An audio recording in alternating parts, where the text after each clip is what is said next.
दोस्तों, क्या आपके मन में भी कभी ये सवाल आया है कि क्या माँ के मायके की जमीन जायदाद पर हमें कुछ हक मिल सकता है? मतलब अगर नाना नानी की प्रॉपर्टी है तो क्या नाती नातिन उसमें हिस्सा मांग सकते हैं? आज के इस वीडियो में इसी खबर के सभी पहलुओं को आसान भाषा में समझेंगे, तो वीडियो में अंत तक जरूर बने रहे। और अगर अभी तक आपने चैनल को सब्सक्राइब नहीं किया तो रिपोर्टर चैनल को तुरंत फॉलो और सब्सक्राइब कर ले। तो चलिए शुरू करते हैं।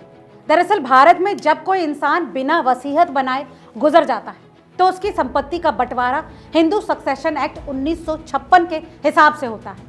अब अगर बात दादा दादी की पैतृक संपत्ति की है तो पोते पोतियों को जन्म से ही उसमें हिस्सा मिल जाता है। वहीं अगर बात नाना नानी की प्रॉपर्टी की हो तो आपको बता दें कि ये पैतृक नहीं मातृक संपत्ति कहलाती है और यही मामला पेचीदा हो जाता है। अब जरा गौर से सुनिए, अगर आपके नाना की कोई प्रॉपर्टी है और उन्होंने अभी तक कोई वसीयत नहीं बनाई तो कानून कहता है कि उनकी संपत्ति पहले उनकी पत्नी, बेटों और बेटियों में बराबर बंटेगी। यानी अगर आपकी माँ जीवित है तो उन्हें उनका हिस्सा जरूर मिलेगा, लेकिन आप नाती या फिर नातिन सीधे तौर पर उस प्रॉपर्टी पर दावा नहीं कर सकते। हाँ, अगर माँ का हिस्सा मिला है तो वो हिस्सा अब उनकी अपनी संपत्ति बन जाती है और जब माँ संपत्ति का बंटवारा करेगी तब उनकी संपत्ति के वारिस के तौर पर आप उसका हकदार बन सकते हैं। इसका मतलब साफ है कि नाना नानी की संपत्ति में आपका हक सीधा नहीं बल्कि माँ के रास्ते इनडायरेक्ट है। चलिए अब समझते हैं इसका दूसरा पहलू। अगर आपकी माँ की मृत्यु नाना से पहले हो जाए और कोई वसीयत भी नहीं तो ऐसे में क्या होगा? कानून कहता है कि आपकी माँ का वो हिस्सा जो उन्हें मिलना था अब उनके बच्चों यानी आप, नाती और नातिन को मिल सकता है। यानी इस परिस्थिति में नाना की संपत्ति पर आपका कानूनी दावा बन सकता है। लेकिन अगर नाना ने वसीयत बना दी तो बात बिल्कुल बदल जाती है। नाना की प्रॉपर्टी उनकी खुद की अर्जित संपत्ति है और वो चाहें तो वसीयत में प्रॉपर्टी किसी को भी दे सकते हैं, बेटा, बेटी, नाती, नातिन या फिर कोई और।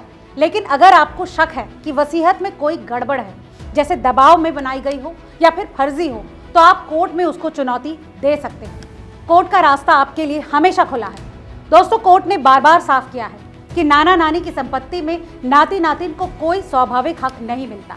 हाँ, अगर माँ को हिस्सा मिला है और उनकी मृत्यु हो गई है तभी उनके बच्चों को उसका हिस्सा मिलेगा।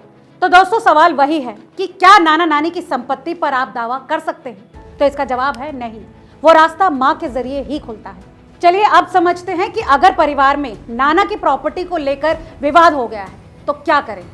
दोस्तों, ऐसी स्थिति में सबसे पहले एक अच्छे वकील से सलाह लें। इसके बाद देखें कि कोई वसीयत बनी है या फिर नहीं। अगर है तो वसीयत को ठीक से चेक करें कि क्या वो वैध है। तीसरा कदम आता है कानूनी नोटिस का। अगर आपको लगता है कि आपका हक मारा जा रहा है तो नोटिस भेजकर अपनी बात रखें। इसके बाद अगर कोई रास्ता ना बचे तो सिविल कोर्ट में उत्तराधिकार का दावा दायर करें। चलिए अब जानते हैं कि दावा करने के लिए आपको कौन कौन से डॉक्यूमेंट्स जरूरी चाहिए। नाना का मृत्यु प्रमाण पत्र, परिवार रजिस्ट्रार या फिर वारिस प्रमाण पत्र, माँ के जीवित या फिर मृत होने का सबूत, संपत्ति से जुड़े सारे डॉक्यूमेंट्स और सबसे जरूरी कागजात, वसीयत की कॉपी।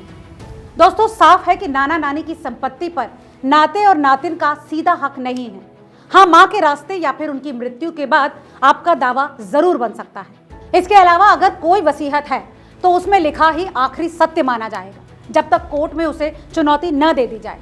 तो अगर आपके मन में भी कोई सवाल है तो समय रहते कानूनी सलाह लें, दस्तावेज तैयार रखिए, क्योंकि हक तभी मिलता है जब आप सही समय पर सही कदम उठाते हैं। दोस्तों, इस विषय में आपकी क्या राय है हमें कमेंट करके जरूर बताएं। आज के इस वीडियो में फिलहाल इतना ही। वीडियो अगर काम का लगा हो तो इसे लाइक और शेयर करना ना भूलें। बहुत बहुत शुक्रिया।